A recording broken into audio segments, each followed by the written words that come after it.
विनोद कुमार शुक्ल जी की एक बेहद सुंदर रचना है। बोलने में कम से कम बोलूं, कभी बोलूं कभी बोलूं, अधिकतम न बोलूं, इतना कम कि किसी दिन एक बात बार बार बोलूं, जैसे कोयल की बार बार की कूक, फिर चुप। आगे की लाइनें बहुत संवेदनशील हैं, इसलिए जरा ध्यान दीजिएगा। मेरे अधिकतम चुप को सब जान लें, जो कहा नहीं गया सब कह दिया गया का चुप। मेरे अधिकतम चुप को सब जान लें, जो कहा नहीं गया सब कह दिया गया का चुप।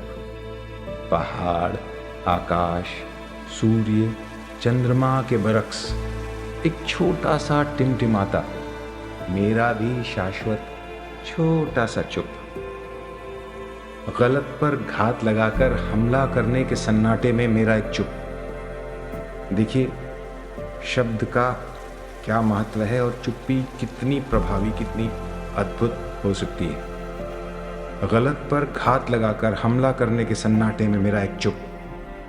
सिर्फ शब्दों से ही विरोध नहीं होता, सिर्फ शब्दों से ही प्रतिकार करना जरूरी नहीं है। चुप्पी भी सघन प्रतिकार, पूरे विद्रोह का आगाज बन सकती है।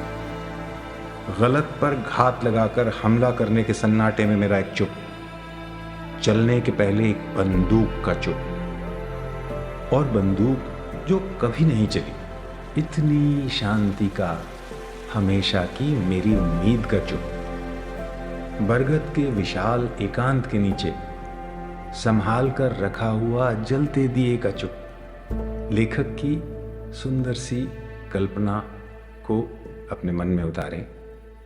बरगद के विशाल एकांत के नीचे, बरगद के विशाल एकांत के नीचे, यहां एकांत जो है वो बरगद जैसा विशाल हो गया है। बरगद के विशाल एकांत के नीचे संभाल कर रखा हुआ जलते दिए का चुप। विनोद जी की यही विशेषता है कि एकांत बरगद जैसा विशाल हो गया।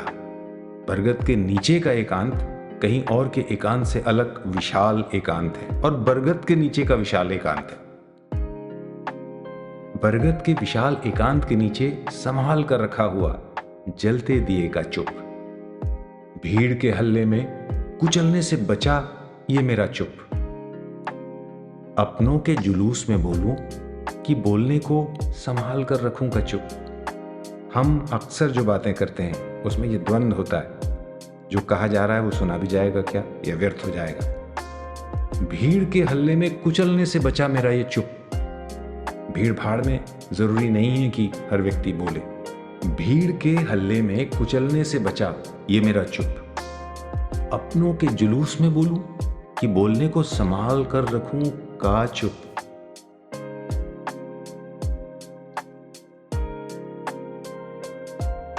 आकाश की तरफ अपनी चाबियों का गुच्छा उछाला तो देखा आकाश खुल गया है। जरूर आकाश में मेरी कोई चाबी लगती है, शायद मेरी संदूक की चाबी। खुले आकाश में बहुत ऊंचे 5 बम मारक जहाज दिखे और छुप गए। अपनी खाली संदूक में दिख गए 2-4 तिलचट्टे। संदूक उल्टाने से भी नहीं गिरते।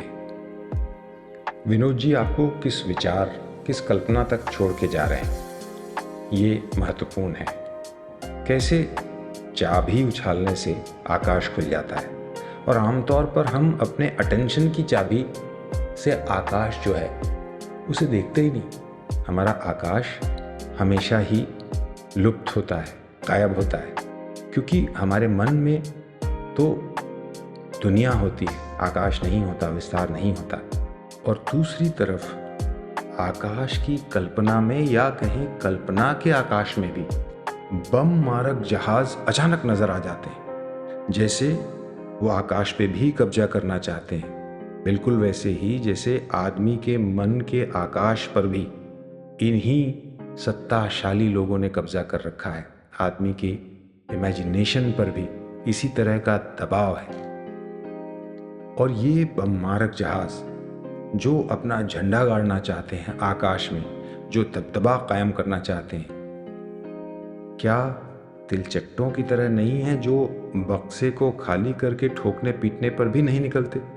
तो कल्पना में वो दबाव शक्ति का, प्रभुत्ववादी ताकतों का, सत्ता संपन्न अधिनायकों का, कहीं ना कहीं वो इस तरह दबाव बनाए रखता है और इस तरह चिपका रहता है कि एक तो वो आतंक क्रिएट करता है और दूसरा पलटाने पर भी तिलचट्टों की तरह निकलता नहीं है।